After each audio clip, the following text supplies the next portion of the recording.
Welcome back. This time we're talking about Captain Underpants, the first epic movie, based on the best-selling children's book series by Dav Pilkey and the latest animated film from Dreamworks Animation. Now let me say up front that I really knew nothing about this book series going into this movie. In fact, I had never even heard of it until I saw the first trailer. Doing a little research, I found out that this is actually a very well-selling series of books, the first of which came out in 1997, which probably explains why I'm not as familiar with it as other book series. It's because by 97 I was already in high school, and a series entitled Captain Underpants, although I do actually enjoy a lot of children's and young adult oriented books, was one that just didn't capture my interest. So I was surprised to see that it has actually sold worldwide something like 70 million copies. Now, it has 12 books in its series, plus spin-offs, while, say, The Hunger Games has, 3 books, but their total book sales are pretty on par, which just goes to show how popular this series is. So I went into this kind of curious. What drew people to it and had them keep coming back over the course of 12 books? And it turns out that if the books are anything like the movie, I can understand why. It's a really funny movie, and while it does have a lot of potty humor, it uses it in a very knowing fashion.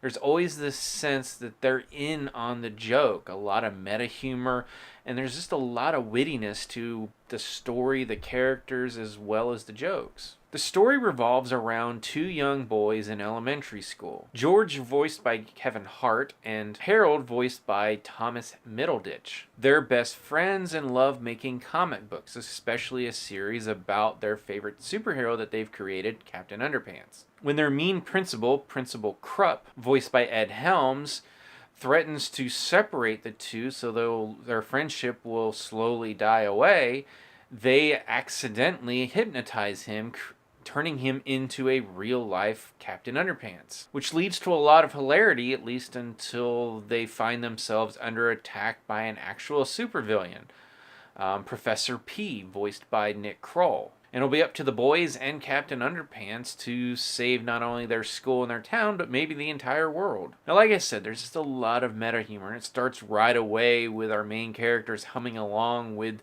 the studio's theme songs, and continues from there. And really, it's a short film. It's like 89 minutes, and it never really dragged for me. I actually found myself laughing quite a bit, and I actually really enjoy this movie. If there is a sequel, this is a Dreamworks film. I didn't actually know that until I saw the logo at the beginning of the film.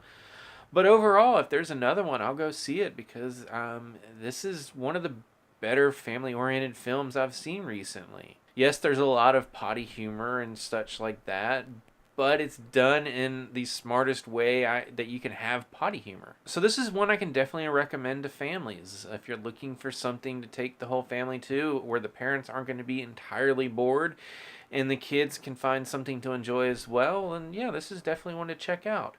If you've seen Captain Underpants, the first epic movie, what did you think about it? As always, you can subscribe to my channel, check out some of my other reviews, and until next time, I'll see you at the movies.